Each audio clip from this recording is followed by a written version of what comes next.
আমার বাসায় একবার আমার ছোট বাচ্চা এরকম কান্নাকাটি করছে, অসুস্থ, কষ্ট পাচ্ছে।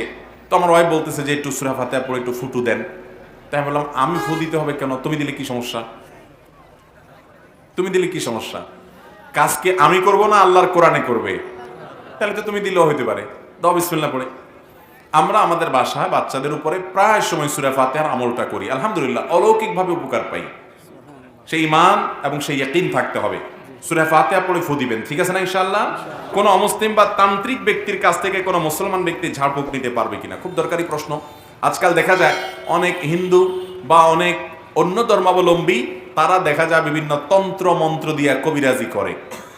এই সমস্ত কবিরাজের কাছে মুসলমান চিকিৎসার জন্য, কোনো বিপদ আপদ থেকে দূরের জন্য, কোনো অসুবিধার জন্য তাদের কাছে যেতে পারবেন কিনা? পরিষ্কার উত্তর হলো হারাম, বরং ঈমান নষ্ট হতে পারে।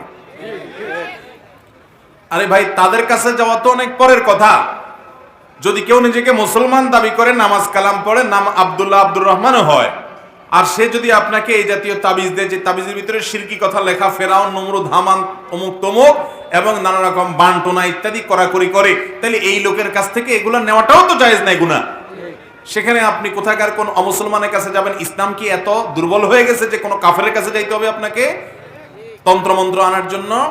আপনি যদি কোনো কিছু না জানেন এবং কোনো আলেমের কাছে যাওয়ার সুযোগ না থাকেন, আমি শিখাই দিব, নিজে নিজে করবেন। আউযু বিসমিল্লাহ পড়ে মুহাব্বতের সাথে শুদ্ধ উচ্চারণ করে সূরা ফাতিহা পড়বেন। কোন সূরা পড়বেন? সূরা ফাতিহা।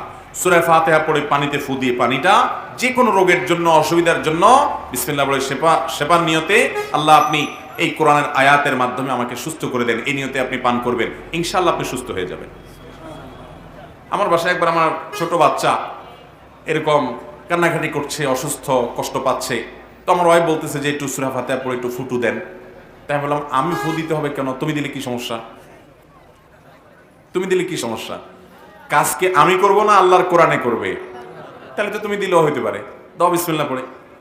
আমরা আমাদের বাসায় বাচ্চাদের উপরে প্রায় সময় সূরা ফাতিহার আমলটা করি, আলহামদুলিল্লাহ অলৌকিকভাবে উপকার পাই।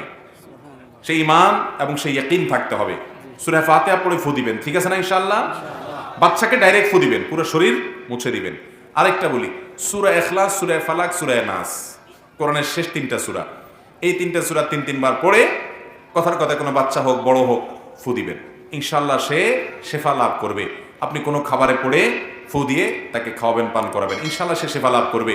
কোরআনকে আল্লাহ তাআলা শেফা হিসাবে নাজিল করেছেন, এটা আমাদের কলবেরও শেফা, এটা আমাদের শরীরেরও শেফা।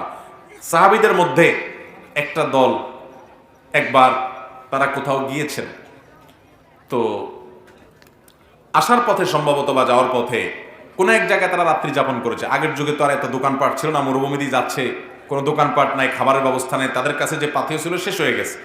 তো পাশেই কোনো বসতি পাইছে গ্রাম, সে গ্রামের মানুষরা মুসলমান ছিল না, তাদেরকে বলছে, ভাই মুসলমান না হোক মানুষ তো দিন শেষে, আমরা ক্ষুধার্ত, আমাদেরকে একটু খাবার টাবার দাও। তারা বলছে, না খাবার টাবার দেবো না, দেয় নাই। তখন সাহাবীরা ক্ষুধা পেটেই রাত কাটাইছে। তো এর কিছুক্ষণ পরে শোনা গেল ওই এলাকার যে নেতা, যারা খানা দেয় নাই, তাদের নেতা সাপকে সাপে কামড়ায় বসছে, বিষাক্ত সাপ। এবার তারা সাপের বিষ নামানোর জন্য ওঝা খুঁজতেছে। ওঝা খুঁজতে খুঁজতে তাদের মধ্যে ওঝা নাই। এখন তারা বললো যে কালকে কিছু মৌলবী আসছে, যে ওদের কাছে কোনো লোক আছে কিনা সাপের বিষ বাইর করার, নামানোর। দেখো তো আসলে সাহাবীরা যখন শুনছে এই কাহিনী, সাহাবীরা বলে যে গতকালকে খাওয়ান দাও নাই, আর আজকে কাম, ঠিক আছে তোমাদের নেতা সাহেবের বিষ নামায় দেওয়া হবে, বিনিময়ে এতগুলো ছাগল দেওয়া লাগবে। এবার রাজি হয়ে গেছে, উপায় নাই।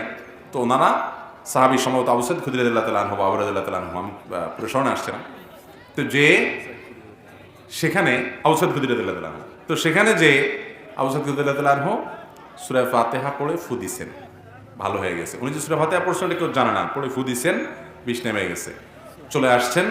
এখন সাহাবীদের মধ্যে দুই দল হয়ে গেছে। একদল বলে ছাগল খাওয়া জায়েজ হবে না, কারণ তুমি নিশ্চয় কোরআন আয়াত পড়ে ফু দিছো, এটা দিয়ে আবার বিনিময় নিছো, খাওয়ান জায়েজ হবে কেমনি? আরেকদল বলে অবশ্যই জায়েজ, আমরা পরিশ্রম করে নিয়েছি, এটা দুনিয়াবি কাজ, আখিরাতের কাজে সব নেওয়া যায় না, একজনের ট্রিটমেন্ট করেছি আমি, এটা হতে পারে জায়েজ। এখন সাহাবীদের মধ্যে দুই দল হয়ে কেউ খাইছে কেউ খায় নাই। নবী করিম সাল্লাল্লাহু আলাইহি ওয়াসাল্লামের কাছে আসার পরে এবার বলছে, ইয়া রাসূলুল্লাহ এই ঘটনা, এখন এই ছাগল খাওয়া কি জায়েজ হবে কিনা?